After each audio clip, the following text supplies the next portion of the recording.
Hello, everybody, and welcome to the very first Cosplay Stitchery Level 1 virtual event. I am Kirsten, though some of you may know me as TacoCat Cosplay, and today I will be showing you a brand new embroidery software called Cosplay Stitchery, and this software has been developed with cosplayers in mind by Designs in Machine Embroidery, or DIME for short. They specialize in embroidery solutions, and I'm really excited to share their software and tools with you today. However, I'm not alone for this, so let's welcome Gloria, who will be helping me out for this event. Hi, Hey Gloria. guys, hey Kirsten. So, like Kirsten said, I am going to be helping out with the show today. So, actually, I gotta do a thing. Hold on. Okay, show would have gone down because the computer was going down. Oh no, that would have been So, bad. I saved it. I saved it. Good job. So, what I'm going to be doing today is I'm going to be in the chat with you guys. So, if you guys have any questions along the way about anything that, maybe you just heard Kirsten, you didn't hear what that product was or that technique was, or you want a little bit more information, I'll be there to help answer any questions that you guys might have. And if there's anything really interesting that I think like everyone should hear about, I will bring those questions to Kirsten every, 20 or 30 minutes and answer those questions live. Yeah, and we might have a fun story or two planned for you guys, so Just a couple. yeah. All Okay. right, I well, think that's it for me. I'm gonna let you get to it. all right, I'll bring you back later when it's time. See you then. Alrighty, so for this event, what can you expect? I will be talking about a variety of techniques that can be done using the Cosplay Stitchery software, including how it was digitized, the process behind making it, and some tips, tricks, and tools I've used to make the harder parts of machine embroidery a bit easier. And I really hope some of these examples that I share with you today will inspire future projects so you can work on bringing more embroidery into your future costumes. All right, now for a little bit more info before we get into all of the fun examples.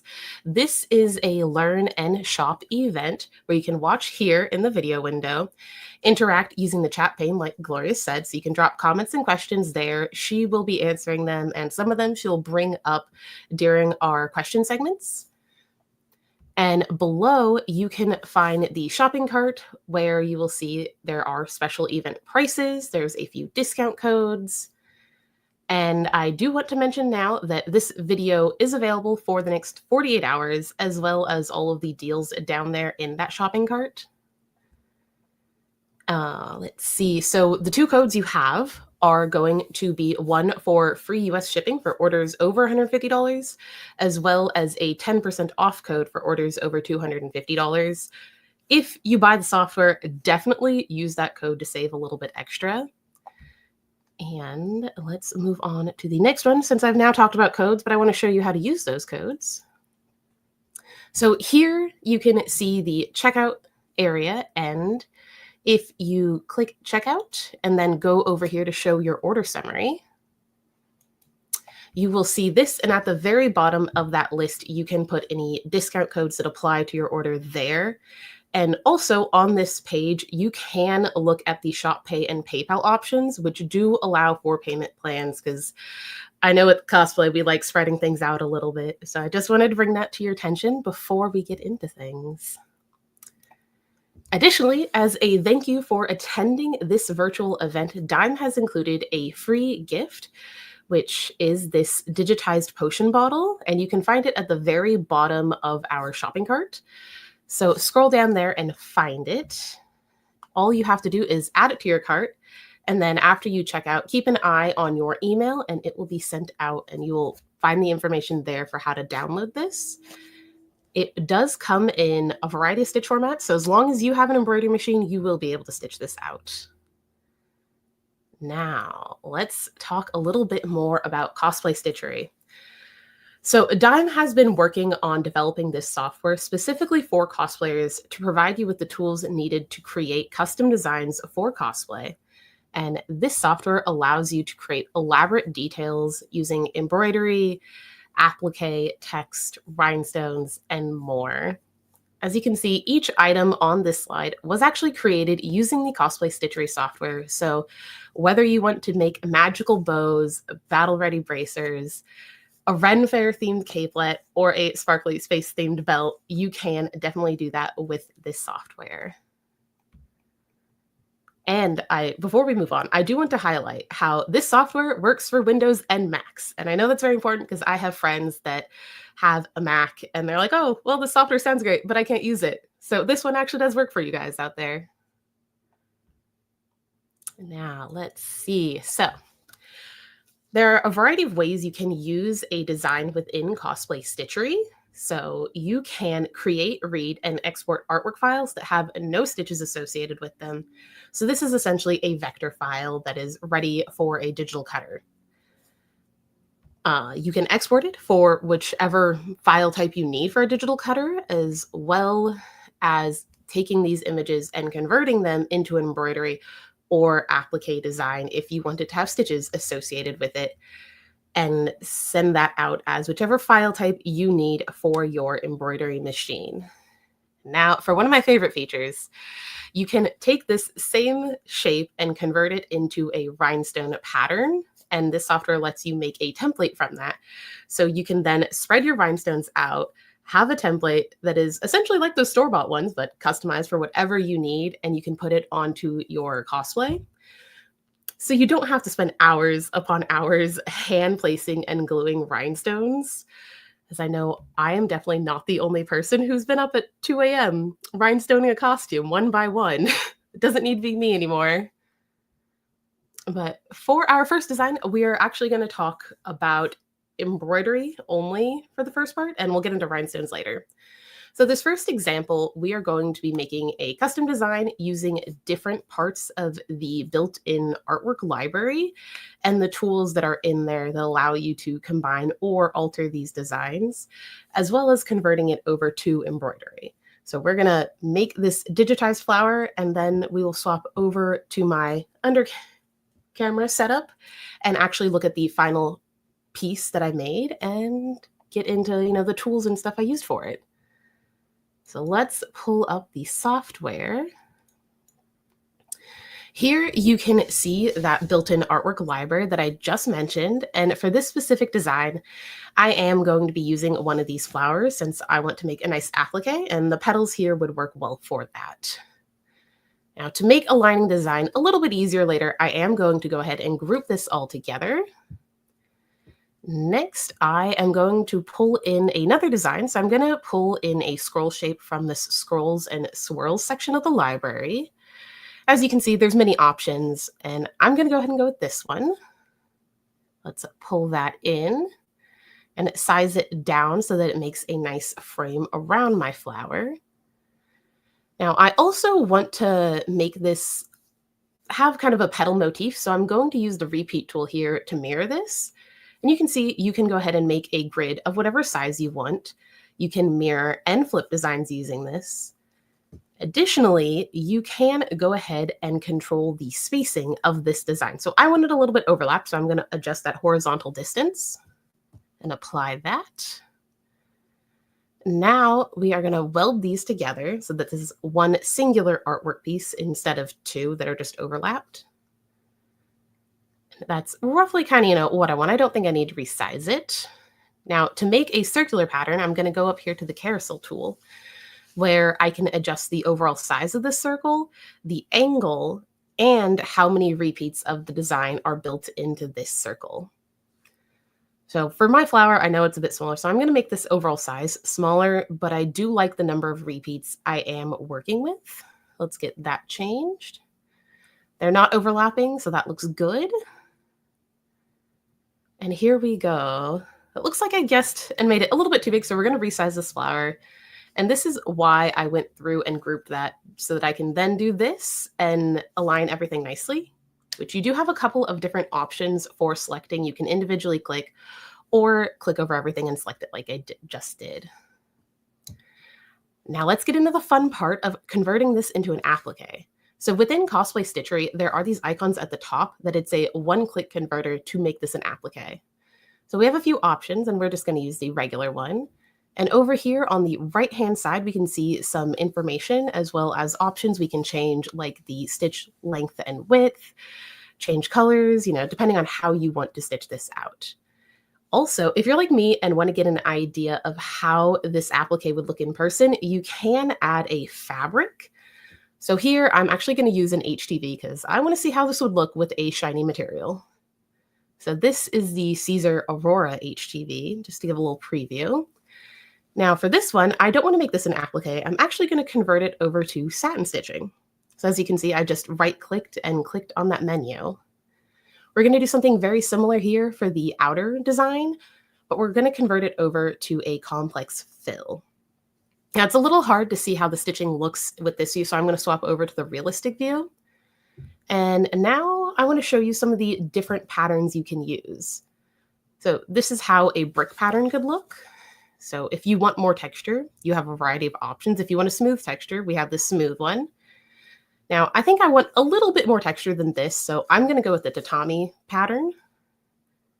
And there we go. So now this design is ready to be saved as whatever file type you need for your machine, and you can then stitch it out. So let's swap over to my overhead setup, where I will show you how I stitched this. All right. So first off, for this, I used my Snap Hoop Monster, and this is a magnetic embroidery hoop that comes with 3 parts. We have our magnetic frame right here. This is a very strong magnet. We have a shield for storage, and we have the metal base right here. So these are great because it's a great hoop for letting you adjust the tension of your fabric while you're working with it. And I'm actually going to show you how I hoop fabric using it. I'm also going to pull out these little hoop setters. So we're going to hook these underneath. And these are really helpful for making sure you get the alignment correct between your magnetic frame and your metal base frame. So we're just going to slide it into the grooves here. Now let me pull out my fabric and stabilizer. So for my fabric, I did this using a Dupioni polyester fabric. And for this fabric, I decided to use a medium soft tearaway stabilizer that you can actually see right here. I really like using this. As you can see, I've used a lot of this so far. So it's one of my favorite ones, and it's really useful for a variety of projects. Now, if you don't know what type of stabilizer will work best with your fabric, Dime has this embroiderer's compass, and I like to think of this as a handy-dandy cheat sheet to keep near my embroidery machine, because you have a variety of fabric options around the edge here on both sides. And for each of these, there is a stabilizer recommendation as well as a needle recommendation and some helpful comments to help you work with your fabric. And I really wish I used one of these sooner instead of constantly having to go to the internet and search and find out what stabilizer to use for what fabric every time I was using a new fabric. So do consider having a handy cheat sheet in your craft room. But back to hooping. So to use the Snap Hoop Monster with the hoop setters, I am placing in my stabilizer like so. And then I'm going to set my fabric on top. Kind of push it into the crease there. Now we have our magnetic frame, and we're going to line this up with the edges of the hoop setter here to make sure that it lines up with the edge of the metal frame. We're going to lower it and then drop it. And now pull these off. So I did get a little bit of a wrinkle here, but the Snap Hoop Monster makes it really easy for you to slide around and adjust how your fabric is sitting in here. Let's try to get that one out. So compared to a standard hoop, it is much easier to make your adjustments here with the fabric tension.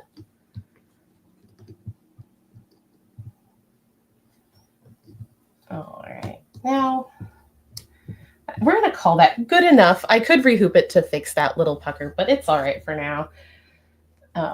And next, I do want to show you how I actually handled the stitching of that flower, because I mentioned how there's an applique in there, right? So let's move this out of the way. and pull out the finished flower right here, as well as a flower that is halfway done. So like I said, I used the medium soft tearaway on both of these. And I paired it with some of Dime's Exquisite thread. And I really enjoy using this thread. I have not had any issues with tangles or anything since I've been using it. Additionally, I paired it with the Caesar Glitter HTV right here. And I really like working with this HTV because it comes in a lot of different colors, as you can see here. And it's a great way to add extra sparkle to whatever you're working on. So whether it is a princess dress or an idol outfit, you can make it that much more sparkly. So when I come back up on screen, I will point out where I actually use this technique on the Princess Peach outfit I have behind me. So working with it, unlike fabric, you can let the full thing stitch out just like this. And when you are done with the entire applique process, then you tear it away just like that. So you don't have to cut your applique material in between. Now, for this middle part, I'm going to try to get this up with some tweezers. There we go. And then we're just going to pull away these pieces to reveal our lovely flower shape. So there we go. So you can see just how easy this HTV is to work with for an applique. And normally I would have left the hoop on here and done this with the hoop on. That way I could let this finish stitching. But for this example, I wanted to show the midpoint of that. Caesar also has a couple of different other options that Dime carries for HTV that you can use in embroidery, including this Aurora HTV here. That's a nice pearlescent fabric, as you can see.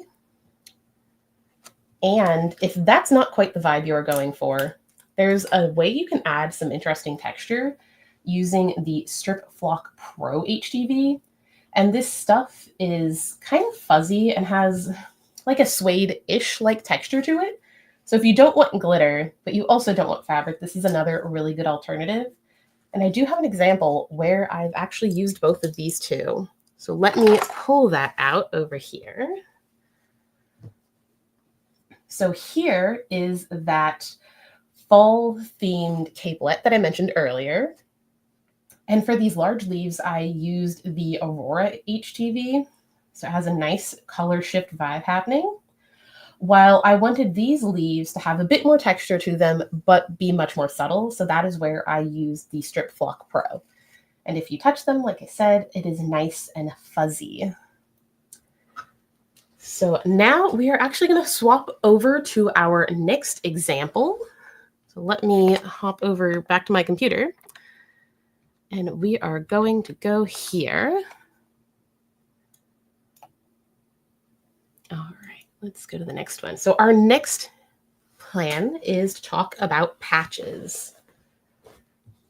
And I think patches are a really fun thing you can make for cosplays. There's a variety of them that have them, whether you are doing, a uniform of some type, or maybe you're doing a custom cosplay look that is themed. So for this example, I'm going to show you how to use the patch shapes, adding text and playing around with some text options to make a magical girl themed patch, because I'm a big fan of magical girls.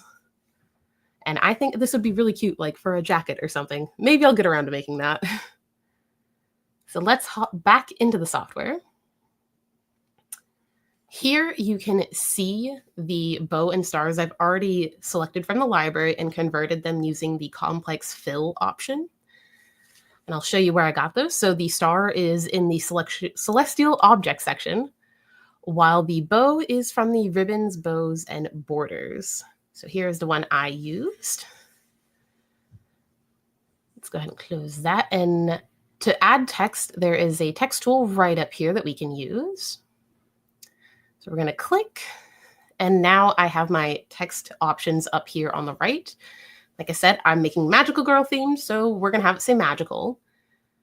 Apply that, and the text now adjusted. Over here, you can control what type of font you want your patch to have and your text to say. There's also options for controlling the alignment if you are working with more than one word. And here you can find type, which is more so the shape and structure of the words you're working with. So I want an arc, I'm going to use circle. To adjust the curvature and size of the letters, you can play around with the inner and outer circle here, just like I am doing now. We're going to move this over here because I think I have this roughly the shape and curve amount that I want for this. Then we're going to go back over to the select tool because we don't want to add more text. Similar to before, I will be converting this into stitching, but we're going to choose satin. And as you can see, this is now individual stitched letters. So I'm going to group these together to make alignment a little bit easier. We're going to align using this tool right up here. And now it is ready for our patch shape. So here you can see how Cosplay Stitchery includes artwork files that are your various common patch shapes. And right now, like I said, these are an artwork file, and we will be converting this into stitching. So let's size this down to the correct size for this patch. And now we will go ahead and convert it. So there is another way to make an applique. You can find that option in the convert menu right here, which pulls up the same options up on the right-hand side.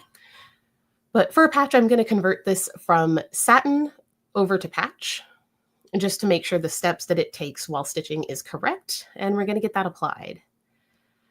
So now our embroidery file is ready to work with, and we could send this to the machine. I am going to swap back over to my overhead camera so we can go ahead and take a look at how you go about making a patch and the steps of that. So here we are. Let me pull out my example here. So here are the major steps of making a patch, but before we get into these steps, I do want to talk about some of the materials I use to do this. First off, we have Dime's heavy-duty water-soluble stabilizer, and this stuff is meant for dense stitching, so it works really well for patches, but also if you wanted to do like freestanding lace or something like that, this stabilizer will work for that. Now, the patch material I'm working with is Dime's Poly Patch Twill. So you can see that here.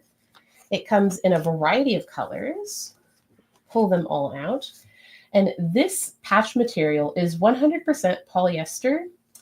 And it has a very soft, smooth finish right here. So the ribbing is very smooth and won't show through your embroidery. Additionally, look at how stiff this is. This will help your patch hold its shape and maintain a professional finish because this is actually professional quality patch making material right here. So let's slide that back in. We'll just set these over here for now while we talk about the different steps. Now, in preparation for this, you will want to go ahead and cut your patch shape ahead of time. I definitely prefer having it pre-cut rather than appliquing and cutting it down to shape while it is in the hoop. But you do have a few options for that. So with Cosplay Stitchery, you can export a cut file for your cutting machine and let it do the cutting for you. But if you don't have one, you can print out a stitch template right here, cut out along this line and use this as a template for cutting out your material manually. So you have two options. So if you don't have a cutting machine, you can still get a nice consistent patch shape without having to cut it within the hoop. All right, now back to the patch making steps. Our first step is going to be the placement one. So this is going to tell us where exactly we need to put our patch material down at. Then, you place your patch material. The second step that it will be doing is stitching down with a tack down stitch that you can see right here all the way along the edge. Third, we have the center design being added. And again, you can see magical girl themed, so we decided to make it nice and pink. And then finally, we have it stitch out this border. And this is where having the heavy duty water soluble is very helpful because this is a nice, dense filled outline right here. Now, we do have a fun story and some examples that Gloria is going to be sharing with us. So let's bring Gloria back up. Hey, Kirsten. Oh, so I hear you have some sad patch stories for us. Just just a little bit. Like when I know that anyone who's probably ever tried to make patches in the past probably had something very similar experience. Just when We I was have. getting started and I wanted some really fun, goofy things to put on like my clothes, jackets, costumes, I was taught, the way that you would do patches in that point in time, which is not it's not that great. Like I've stitched a couple because obviously I got sad looking at them and threw them away.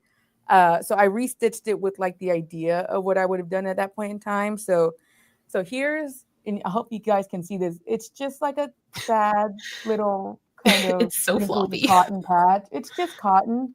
It's just Hmm. cotton with like the most basic stabilizer you could use, which might have been tearaway at the time, but it's not pretty. Like I don't want to put that. Like I'm not gonna feel proud about that. Like on my jacket. Hmm.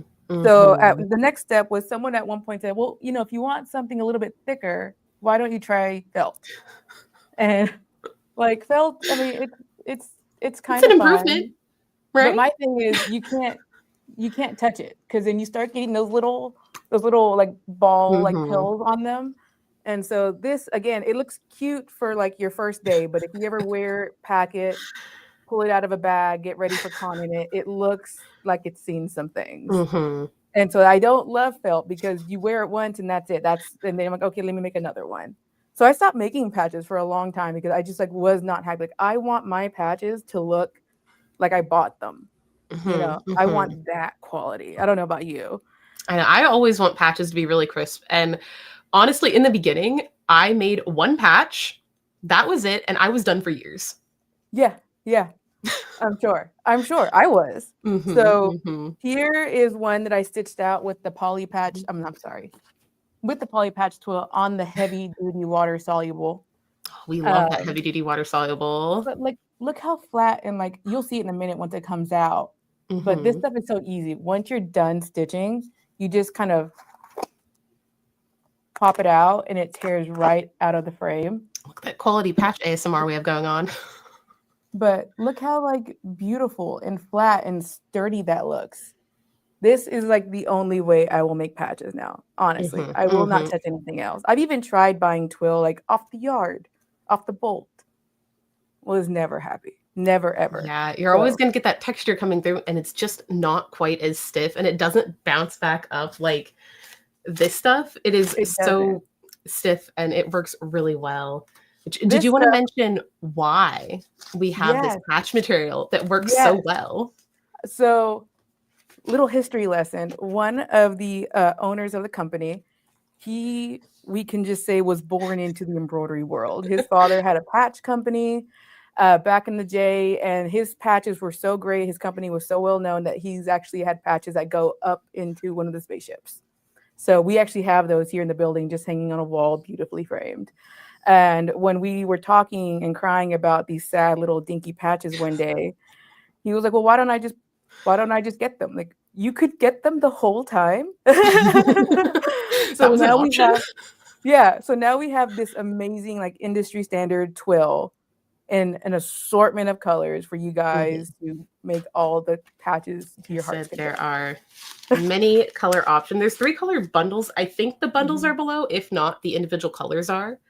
So I believe whatever you want both. to do, Yeah. So there's you can buy color. the whole roll to get certain types of Mhm. colors, or if you want like a particular color, buy a color, buy one color, do what you want.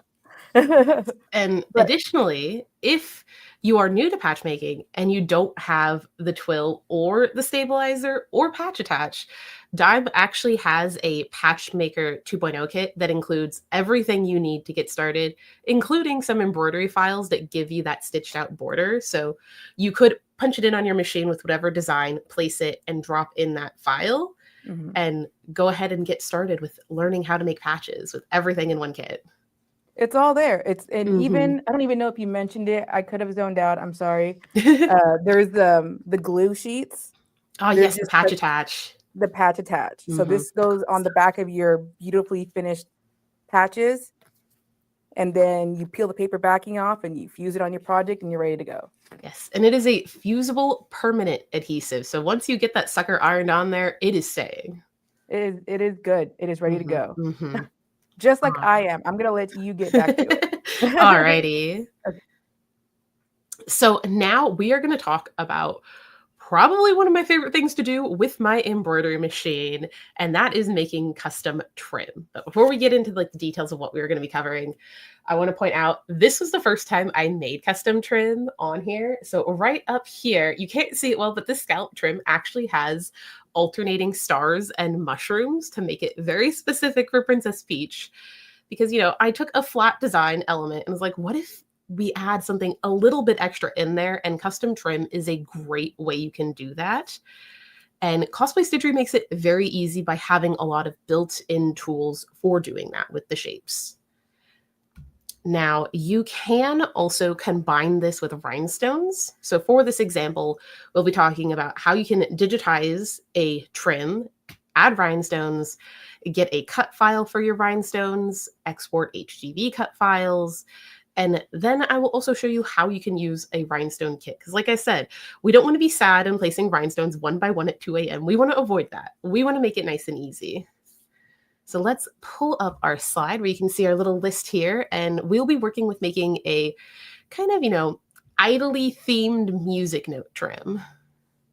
So let's hop over to the digitizing. Let's get that playing. So here I've already loaded in the scallop shape at the bottom, which can be found over here in the ribbon, bows, and border section. So like I said, there's a variety of shapes you can use built in. Here's the particular one I used. And I did actually get these lined up using that repeat tool again. Now for the music notes, I pulled a piece out of this notes artwork right here. So now that everything is on here and combined, I'm just going to convert it over to stitching again, like we did previously. And if I want to add a little bit extra sparkle, I'm going to show you how HTV could look for these notes right here. So we're going to go back over to the Caesar Glitter HTV right here. And we're just going to go with the black one. All right. Now you can see these are all artwork files. And to make my rhinestones, I'm going to use the pen tool here to draw a straight line across my design. So there is our line. Now we're going to go back over to the select tool. And up here at the top, there are a couple of rhinestone options, including bling stroke, bling fill, and bling point. So whether you want to make an outline, fill, or an individual rhinestone, you can find it there. Over here, you can determine and pick what size of rhinestone you want to use and change the color. Now, I do want my spacing to line up with the points of my scallops, so I'm going to change this. There we go. Now, you can see there are circles right now on this design, but if I want to get an idea of how the rhinestones will look, I can flip it back over to the realistic view. Let's turn that on. So here's the rhinestones. I'm going to now turn that back off. The file you'll be making to cut this is actually going to just have those little circles, and you go over here to export bling. You can see how I have it set to the size and the number of them I'm going to be using. Down here, you see a preview of the template. And up here, you can go ahead and determine what type of file you want to export, depending on what your digital cutter requires. You can also export your artwork very similarly. Just click export artwork, and then you will get the options for how you want to export that artwork. Because again, digital cutters can be picky and want a different file type. But for trim, we're definitely going to want to talk about multi-hooping. So within Cosplay Stitchery, we can add these stitched placement marks. So I'm going to highlight the corner ones right here, and you can see how it automatically added them. And if I want these to be a little bit closer to my design, I can shift them in like so. And these will stitch out first when I am working with this, because you can see that it is at the top of my sequence list on the right-hand side. But now let's actually swap back to our overhead camera and look at some more hoop types and then dive into multi-hooping. All right. So first off, we are going to talk about another style of hoop we can use, and that is the sticky hoop. So I already mentioned the snap hoop monster right here, which is our magnetic hoop, and there are a few key differences between these. Our sticky hoop does not have this magnetic frame on top, and if you compare the back sides, you'll see why these base frames are different. The snap hoop monster has these suede strips along the bottom to protect our embroidery machine, whereas the sticky hoop does not have it. And there's a reason it doesn't have those, because with our sticky hoop, we use sticky stabilizer. And this stuff can be peeled off and stuck to the back, and that is how we are going to be protecting our machine while we use this hoop.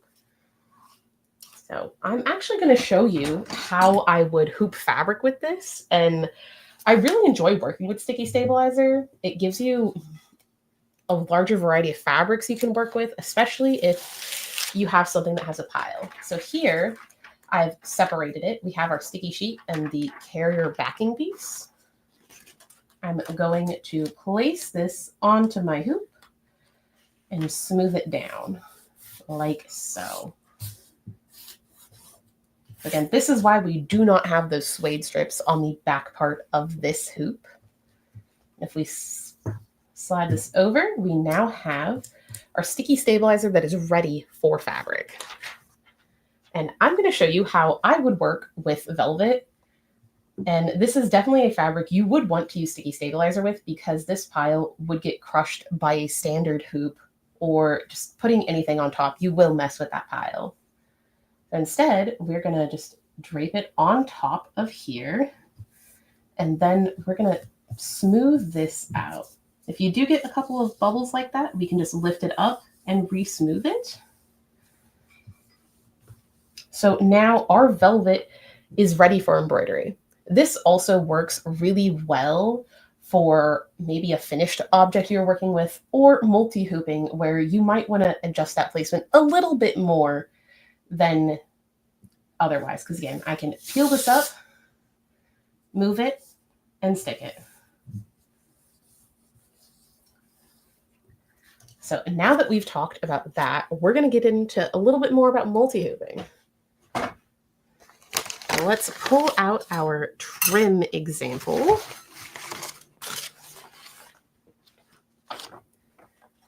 All right, so here is that music note trim with a few added things that we decided to put on here. And I do first want to point out our placement markers that we added at the very end of that video. So you can see the first hoop right here has these 4, while the second hoop of stitching has the 4 right here. And because of these, we were able to get the scallop to line up nicely at the bottom. So if I cut this out and use it on a costume, it will look like a store-bought trim essentially, but it's been customized for exactly what I want. Now, the big challenge and reason why people avoid multi-hooping is alignment. Alignment can be awful, and I'm sure all of us have struggled. Personally, my very first time trying to do multi-hooping was awful because I didn't just have one point. I was working with a giant fish scale pattern, and it was a mess. We've learned and we've grown since then. Now, for that mess, I did do something similar with a printed template like this that was paper that, first of all, shifted around. I had to pin it in place to try to hoop correctly. And I found out it was very difficult to try to get this to line up. So here, if I want to get these marks to line up with my stitch marks, I have to keep flipping it to see if I'm actually lining it up correctly. So paper is not quite the ideal situation for this, but there's something that I've now learned about and have used a few times that works really well for these situations, and that is print and stick target paper. So this is a piece of paper with a clear, transparent film on top that you can run through your printer just like you did for a regular piece of paper. And this lets you see exactly where you're putting your template, but also you can go ahead and check a design ahead of time and see, do I like how this is sitting here if it was a standalone design? So you can use it for more than just multi-hooping. But let me pull out my target paper version of this template. Now you can see there are some fuzzies under here because I have used this multiple times, and this Target paper is sticky enough that you can use it repetitively. And I've been told apparently quilters can use 1 or 2 pieces, depending on if they have a singular design or 2 designs, for an entire giant quilt. Now, that's not my wheelhouse, but I believe it considering the number of times I have stuck this onto my fabric. So we're just going to peel this up, and we're going to keep this paper that it was on top of, because if we want to reuse it, we need to be able to store it, right? And now, because we can see exactly how this is sitting, I can line it up exactly with my placement marks and then smooth it down. So if I went ahead and hooped this, I could put it on my machine and make sure that my design is centered so that my needle is in the crosshairs right here. And that will help me continue on this lovely scalloped pattern for as many hoops as I want to. Like I said, unlike paper, this is going to stay in place. So I can shake this around while trying to hoop it, and it will stay on there. But now we're going to go back to talking about sparkle, because if you know me, you know I love my sparkle. So on this design, you can see those rhinestones we added right here. And again, this was the bling stroke. So I'm going to pull out some of the different rhinestone tools and show you a couple of different templates that were made using the Cosplay Stitchery software. So let's fold this over and slide that out of the way. Now, the tools I am using are all in this rhinestone starter kit right here. So I'm going to pull each of those out and show you. We have our template material, and this is a soft, like flocked material on one side, while the other side, see if I can peel this up, is sticky, so that when you're using this, you can stick it to a tray. And I will actually show you a video that shows the whole process of using the actual template material. But it is important that that back is sticky. Then we also have our lifting tape. So this is how you are transferring your rhinestones from your template material over to your object and ironing it in place. We have our rhinestone brush, which we use to spread out our rhinestones. And finally, the most important part is the sparkles. So these are hot fix rhinestones that we fuse to our fabric with heat.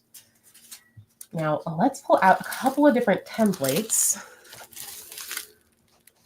Let's see. Here we go. So here's the one we actually used for our music note trim. This was done using the bling stroke, so it is just a line. Now with bling stroke, you can also create nice outlines, kind of like these bat wings right here. However, there were a few other options within the software, including the bling fill. So if you want a filled design, that gives you a variety of options, which if you look between these shows the different options for how exactly it is filling that design with rhinestones. And you can do slightly more complex ones like this. And I don't have an example of the bling point tool, but if I wanted to add a few extra rhinestones, I could do that. I could shift rhinestones around. There's also options where if I wanted the outline of a heart and like rhinestones radiating out, I could do that. But now we're going to talk more about actually making our transfer material. And before I get into that video, I do want to point out, it is important to make sure you select the right size of rhinestone within the software, because if you look here, this was made for one size. Well, this was made for a different size. If I had this size rhinestone, I could not use it with this template right here. So you want to double check that what you have actually matches the template you are generating. So now let me pull up the video that shows how I prepped this star template. That right now it is ready for me to take and put on whatever object or fabric I want. So let's swap back over here and go here. All right, so here you can see, like I said, I use a tray to make cleanup a lot easier, because I can dump my rhinestones on here and then slide them all to an edge and pour them back into my bag when I am done. let's get this started. So here is that star template. Like I said, it is sticky back, so I'm sticking it onto the tray. And then we pour an excessive amount of rhinestones on top of that design. It's always better to pour on more than you think you need rather than too few. And we just lightly brush over all of this using a circular motion until it is filled. So now all the rhinestones are sitting in their right side up, and I'm just going to brush away all of the excess rhinestones to the side.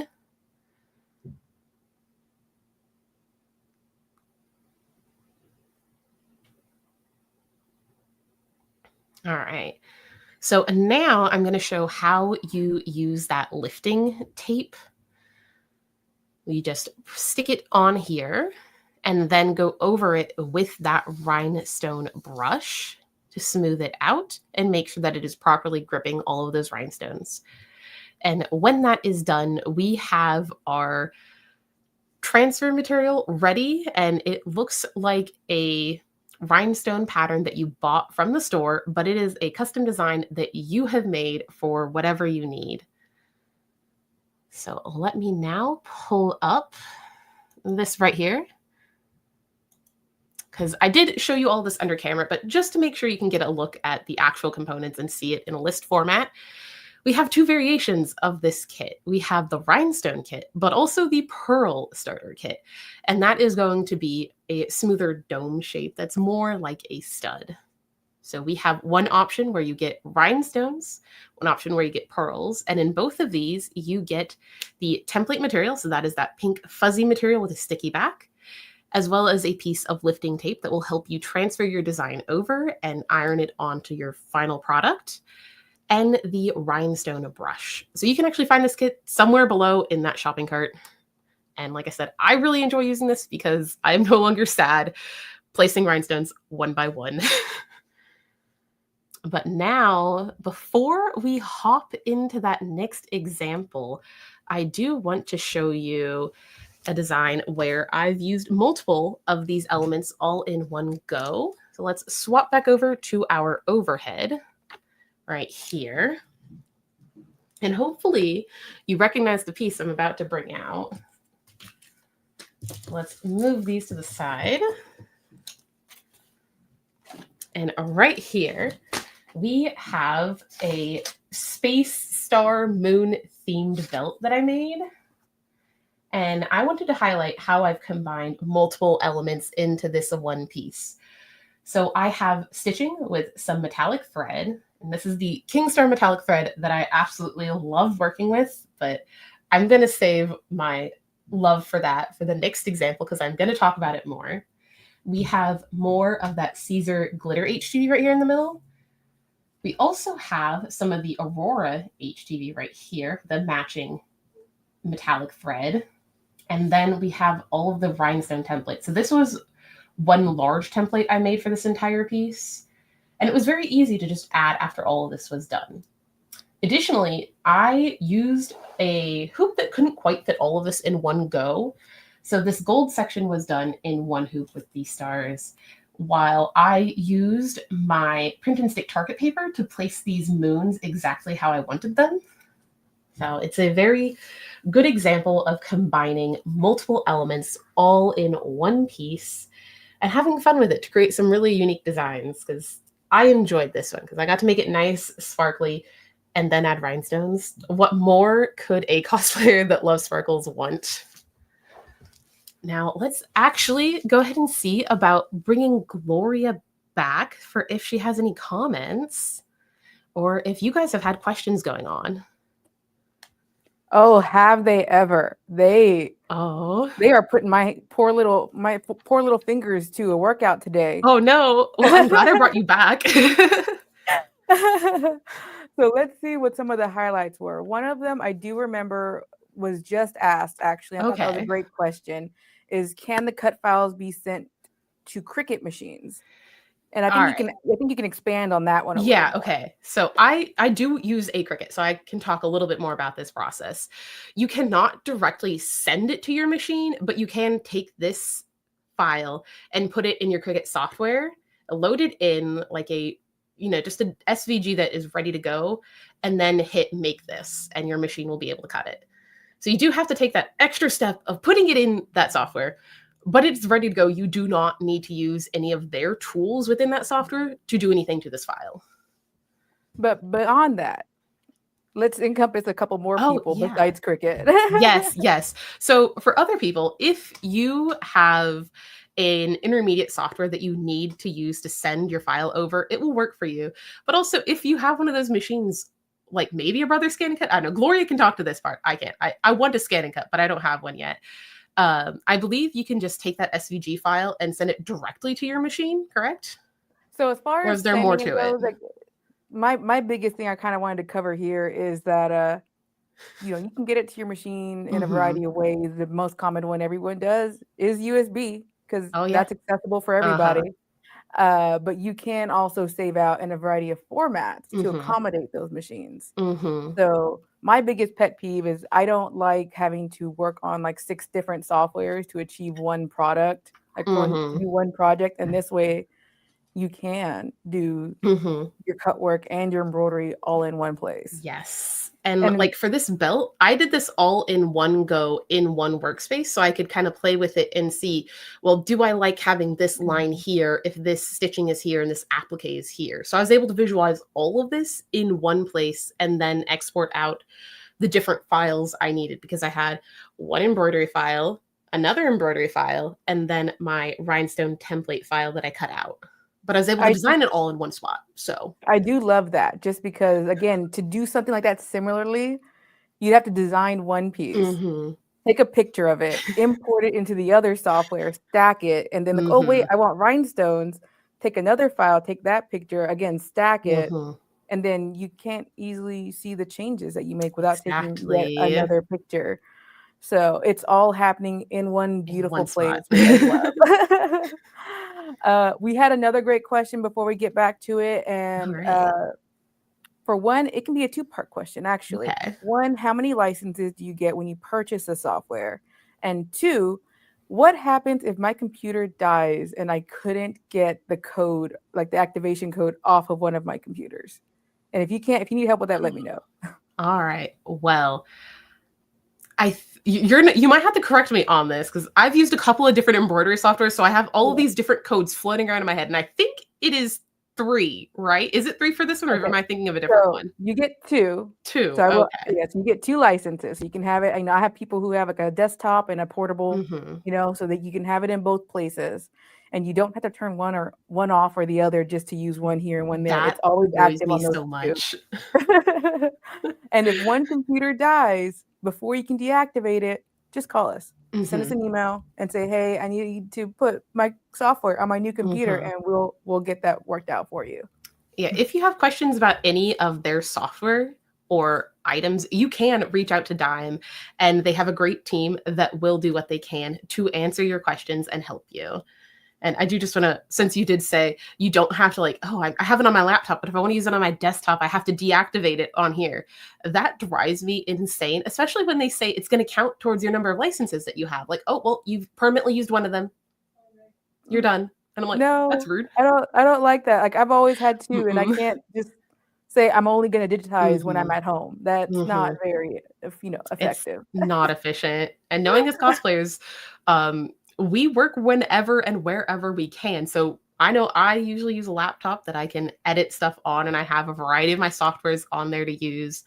But I also have friends that have multiple computers and laptops that they use and they hop between. So it's really important that you don't have to be as picky and choosy where you have this software. I think we've all been a little guilty of digitizing on the road to con or at I haven't con. done that yet. Look, I might be a cruncher, but I have not fallen that hard into despair yet. I don't know. 2025 is new year. You have your laptop on you. Don't wish this upon me. Okay, I think we are good for now. I'm gonna let you get to it, okay? Alrighty. So now we are going to talk about bracers. So we're shifting the vibe a little bit from my sparkly magical girl and idol examples and talking about how you can actually make something that's, a little bit tougher and quote unquote battle ready, like I used in my example earlier. So I'm going to show you now how you can import in a background image for reference, kind of like you would if you were 3D modeling. And I know I've shown you a lot about what you can do with the built-in library, but you are not limited to just that built-in library with Cosplay Stitchery. You can import SVGs, you can auto vector, but also create designs from scratch. So if you remember that pen tool I used for our bling stroke, you can go ahead and use that drop-down list to create a variety of shapes. And finally, I will show you just a couple of more stitching options and show you a little bit more about the studs, which they do behave pretty similar to the rhinestones, but I want to highlight some of the different aspects of that. Now let's shift over to our example here. We're going to start that. So like I said, for this, I'm showing you how to pull in an image. So I did the good old cling wrap and tape pattern and turned it in the paper and took a photo on a grid. However, loading this in, you can see that this image is too large. So using define scale, I can highlight what 1 inch on this grid looks like, type that in, and now it is actually the correct size for what I would want for a bracer I could wear. Now, to load in an SVG, I'm just going to go to import artwork and select the SVG I want. If you wanted to bring in a different image and auto vector it, that's where you would use our little yellow wizard hat up at the top. I'm going to pull in that second file. I'm going to group all these pieces together and rotate it. I'm going to size this up, and then I'm just going to duplicate and mirror this onto the top. We're going to flip it, get the placement roughly where I want it, and then I'm going to evenly distribute these and realign them. Now, if you want to play around with the color of how it is looking, you can go down to the bottom and left-click the color. Here, I am just converting it into stitching, and I'm going to leave it as the tatami style. Now we're going to tackle this Celtic knot. So I'm going to convert this also to a complex fill, but I'm going to use a smooth stitch just to give it a slightly different appearance. And I want to view this as a different thread type. So here you can see all of Dime's exquisite threads, but they have a whole bunch of other options. And in particular, I'm going to use one of the Kingstar metallic ones. Because like I said, I love this thread, probably too much, but it saves me a lot of headache if I use it. But now we're going to add the steel stitching. So I clicked the icon at the top, and now I'm drawing out exactly where I want that to sit. Now, each of these points are editable, so I can shift them around right here. If I wanted to change it, I can change it from a line. I can make it smooth. It acts very much like a vector software right here. So you have all of those controls. Now let's go ahead and do the bottom one as well. So similarly, I'm just marking that out.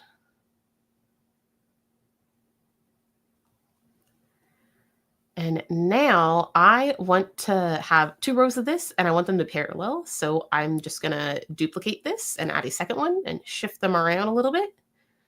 We're going to realign them. Then we will do the same to the top one. We're going to move this down. We're going to copy and paste a second one. Now, as you can see, some of these are sticking out a little bit too much for my design. So I'm going to go back over here and edit the outline. So I'm going to move this blue dot in to exactly where I want my stitching to start. And also, you may see these red and green dots. That is telling you your stitch start and stop, so how your machine is actually going to be stitching it out. So if you wanted it to start elsewhere, you can click and drag that point around. But right now, I'm just messing with that outline. Now, I do want to add some studs to this design. So I'm going to duplicate this again so I keep all of my curves nice and parallel. We're going to hit bling stroke. This auto-applied rhinestones, but this isn't quite the vibe we're going for with our bracer. So over here, I'm going to click rhine stud, but there's also the half dome pearl section, and that's actually the one that I will be showing you examples of.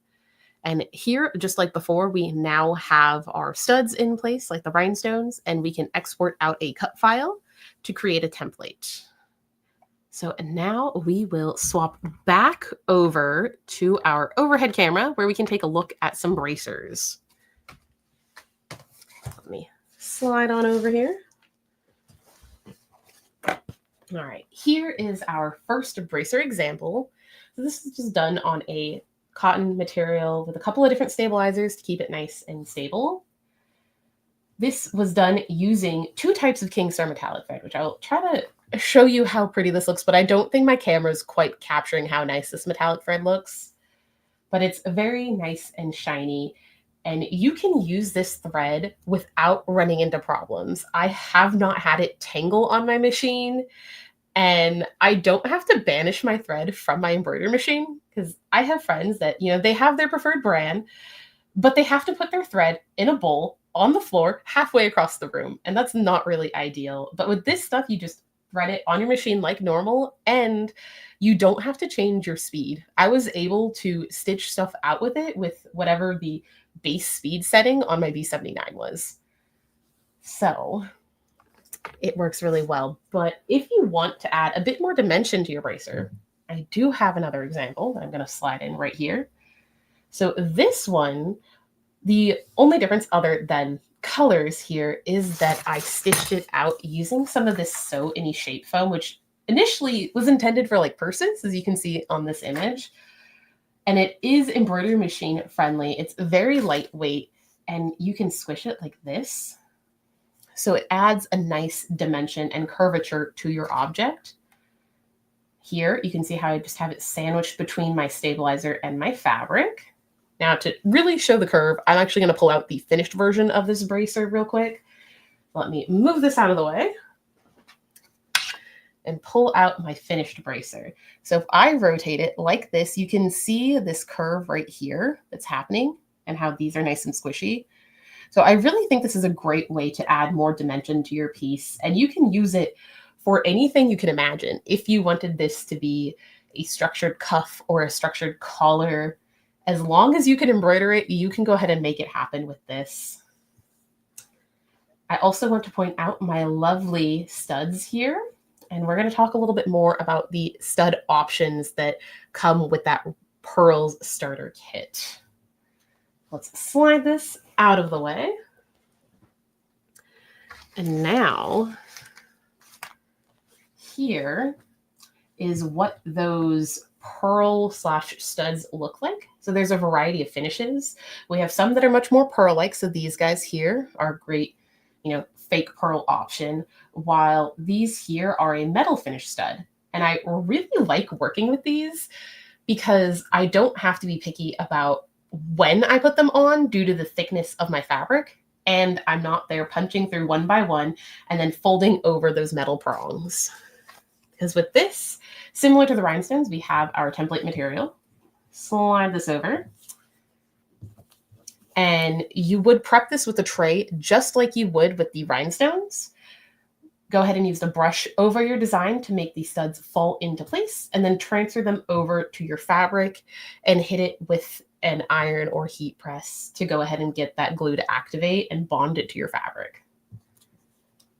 So I think this is a really great way to avoid some finger pain, because similar to rhinestoning at 2 a.m., I have definitely been up very late adding studs one by one. And it's not really fun, and I don't really recommend doing it that way. So this can save you time and a little bit of pain on your fingers.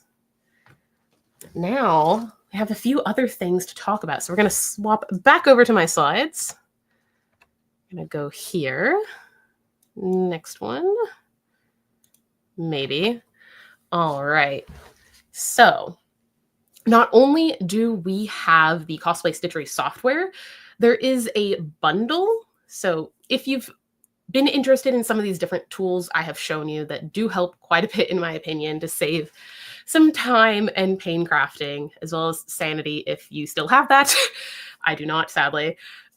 This is a great option for you. So this bundle comes with the Cosplay Stitchery software. It includes a free 30-minute lesson with somebody at Dime. And during this lesson, you can ask whatever software questions you want. If you want to know how to handle a very specific digitizing project or just a generic question about the software, they can answer it then.